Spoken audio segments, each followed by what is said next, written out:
no double ad breaks in the middle of my videos, thanks to these absolute legends. Get your name up here, or just enjoy a new bonus video every Tuesday, early access, and more when you support The Habit at patreon.com/doseofbuckley. When you think about it, celebrities and cops have a lot in common. You got one group of people who oddly worships them to an embarrassing degree, while you have another group who absolutely hates all of them no matter what. There are good ones and bad ones, but you mostly only hear stories about the bad ones. And as part of their job, despite not receiving any proper training, they're both expected to deal with the mentally ill. A year or two ago, I did a video titled Chappell Roan Hates Her Fans, where I talked about her calling out people for following her in real life, trying to dox her or her family online, trying to get her to sign things or take pictures with them or hug them while she's out in public. And how we got the usual, "It's the price of fame, it's part of the job" arguments. And I sided with Chappell. Sure, I've put 2 of her songs on the worst songs list, but just because I think her music sucks doesn't mean I think she should be forced to deal with parasocial lunatics. Well, Chappie made the news a couple weeks ago during Paris Fashion Week. Not just for her bold see-through look that turned heads, but for let's call it a confrontation during her off hours. Chappell Roan films the paparazzi after repeatedly asking them to leave her alone. This isn't exactly what happened. They're trying to make it sound like she's turning it around on them. "How do you like being filmed?" Something that Baby Rexha did one time. But no, she gets out of her vehicle with her phone out and appears to start making a TikTok or Insta reel, whatever, explaining that she's just trying to go to dinner and that she's asked these people to leave her alone, singling out one fella in particular who she's asked several times to leave her alone, and films him, an autograph hound who is not reading the room and keeps asking if she'll sign something he has as she berates him. Gotta respect the hustle, I guess? I mean, you don't have to respect them at all. Although we'll get to why it's maybe a good idea not to piss them off in a second. But anyway, I suppose there's a hilarious irony that this was filmed and posted by the very people who she's calling out. Like, I haven't seen her version of it. I don't know if she ever even posted the video she made. It's not on her Instagram or TikTok. Instead, we see it from the point of view of the weirdos who followed her from the venue to the restaurant. And so we get the usual reactions from the usual people. The first celebrity Karen. 66,000 likes for that one. Some people should just not be celebrities, and that's okay. 64,000 likes. She's painfully annoying, crying emoji. Just disappear from the public eye already if it bothers you so much. 18,000 likes. Imagine being a fan just wanting your idol to sign their merchandise, only for them to film you and say to get away from them. We made the wrong person famous. Also 18,000 likes. The discussion of celebrity signatures has come up online a few times over the last little while. Every so often, when an engagement baiter needs to pay the rent, they'll post that picture of Mark Hamill's autograph prices, where he wants $400 for just an autographed 8x10, up to $700 for bulky items. Like if the average Star Wars fan wants their shirt signed. No, but like if they bring in a big ol' Star Wars toy. Or, more recently, Terminator star Linda Hamilton's prices gained some attention. They're significantly cheaper, but still pricey, starting at $90 for an 8x10, or even just a selfie, or $120 for you to get merch signed. They do this now because too many people who go to get things signed are doing it to sell, or to increase the value to sell when they're dead, fucking leeches. So the celebrities said, if you want to make money off me, I want a cut. Gone are the days of kids with their little autograph books of worthless signatures on blank paper. I doubt this guy was just a fan, that this wouldn't have been up on eBay by the end of the day. But even if he was, he still didn't come across her by chance. He would have also had to stalk her to this restaurant. So, fuck this little wiener.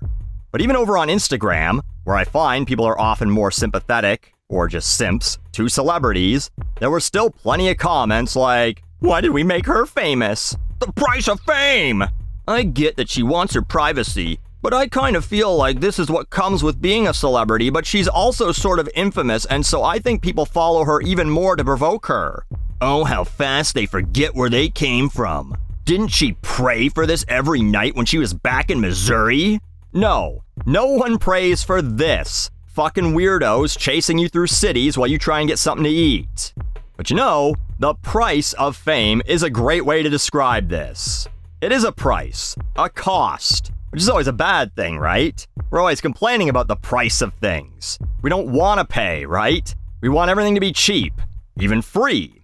So society decided, if you get to be a celebrity and make a bunch of money just for entertaining people, you have to suffer in some way. And so that means never having free time. Your time is always our time. That's the price you have to pay.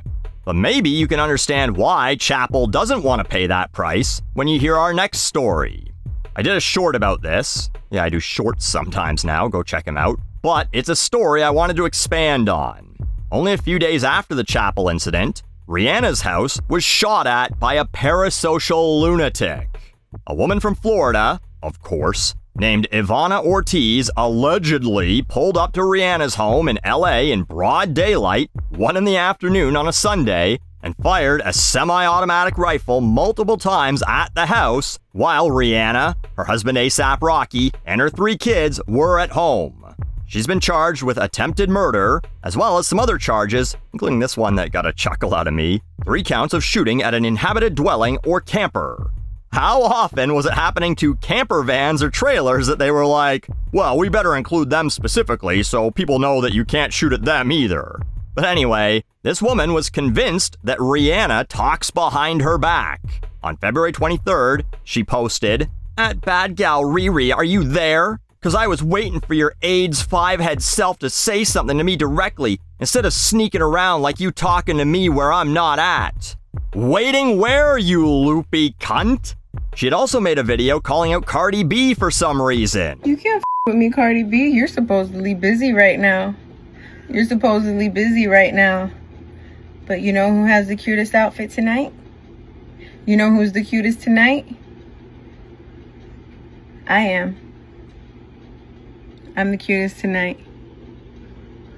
You ain't doing nothing to me. You ain't messing with me.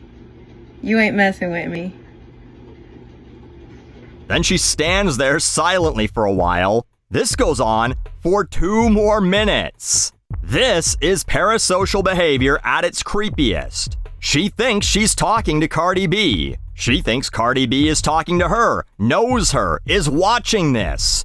No one is watching this. She had a YouTube channel with like 300 subscribers that's surprisingly still up.